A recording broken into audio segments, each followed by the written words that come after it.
രാവിലെ ബ്രേക്ക്ഫാസ്റ്റിന് ഉണ്ടാക്കിയ ഇഡ്ഡലി കുറച്ച് ബാക്കി വന്നിട്ടുണ്ട്. അപ്പം നമ്മൾ ഇത് ഉപയോഗിച്ചിട്ട് ഒരു ഇഡ്ഡലി ഉപ്മാവാണ് ചെയ്യാൻ പോകുന്നത്. അടിപൊളി റെസിപ്പിയാണ്, എന്തായാലും എല്ലാവരും ചെയ്ത് നോക്കണം. അപ്പോൾ ഇതിനായിട്ട് നമ്മളൊരു ചട്ടി അടുപ്പത്ത് വെച്ചിട്ടുണ്ട്. ആവശ്യത്തിനുള്ള കടുക് ആഡ് ചെയ്ത് കൊടുത്തിട്ടുണ്ട്. കടുക് നന്നായിട്ടൊന്ന് പൊട്ടി വരുന്ന സമയത്ത് അടുത്ത് നമ്മൾ ഇൻഗ്രീഡിയൻറ്റ് ഉഴുന്നാണ്. അപ്പോൾ ഉഴുന്നൊന്ന് ബ്രൗൺ കളർ ആവുന്ന വരെ വെയിറ്റ് ചെയ്യാം.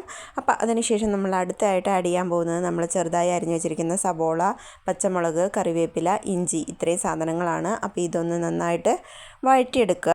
അപ്പോൾ നമ്മുടെ സവോള നന്നായിട്ട് വഴണ്ടി വന്നിട്ടുണ്ട്. ഇനി അടുത്തായിട്ട് ചേർത്താനുള്ള ഇൻഗ്രീഡിയൻറ്റ് നമ്മുടെ തക്കാളിയാണ്. അപ്പോൾ ഞാനിവിടെ എടുത്തിരിക്കുന്ന ഒരു തക്കാളിയാണ്. നിങ്ങൾക്ക് പുളി അനുസരിച്ച് തക്കാളി ആഡ് ചെയ്ത് കൊടുക്കാം.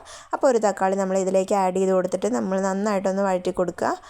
നന്നായിട്ട് വഴറ്റി കൊടുക്കുന്നതിന് ഒപ്പം തന്നെ നമ്മുടെ ഉപ്പ് നമ്മളിതിലേക്ക് ആഡ് ചെയ്തിട്ടുണ്ട്. ഇതിലേക്ക് ചെറിയൊരു ഉപ്പുണ്ടാവും. അപ്പോൾ ഈ മസാലയ്ക്ക് വേണ്ട ഉപ്പ് നമ്മളിതിലേക്ക് ആഡ് ചെയ്ത് നന്നായിട്ടൊന്ന് ഇളക്കി കൊടുക്കുക. അതിനുശേഷം നമ്മൾ അടുത്ത ഇൻഗ്രീഡിയൻറ്റ് മഞ്ഞൾപ്പൊടിയാണ്. അപ്പോൾ ആ ഒരു മഞ്ഞൾപ്പൊടി ഇതിലേക്ക് ആവശ്യത്തിന് ചേർത്ത് കൊടുക്കാം.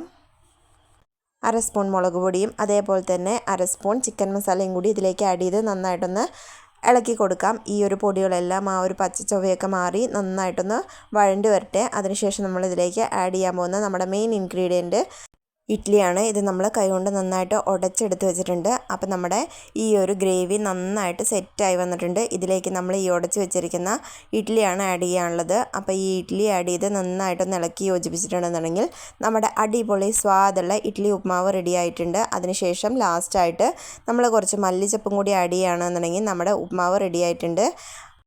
വീഡിയോ ഇഷ്ടമായിട്ടുണ്ടെങ്കിൽ ലൈക്ക് ചെയ്യാനും ഷെയർ ചെയ്യാനും കമൻറ്റ്സ് അറിയിക്കാനും മറക്കരുത്. അതേപോലെ നമ്മുടെ ചാനൽ ആദ്യമായിട്ട് കാണുന്നവർ സബ്സ്ക്രൈബ് ചെയ്തിട്ട് കാണുക. തൊട്ടടുത്തുള്ള ബെല്ലൈക്കൺ കൂടി എനേബിൾ ചെയ്യുകയാണെന്നുണ്ടെങ്കിൽ ഞാനിടുന്ന വീഡിയോസിൻ്റെ നോട്ടിഫിക്കേഷൻ നിങ്ങൾക്ക് ലഭിക്കുന്നതാണ്. അപ്പോൾ എല്ലാവർക്കും thank you for watching homely vlog.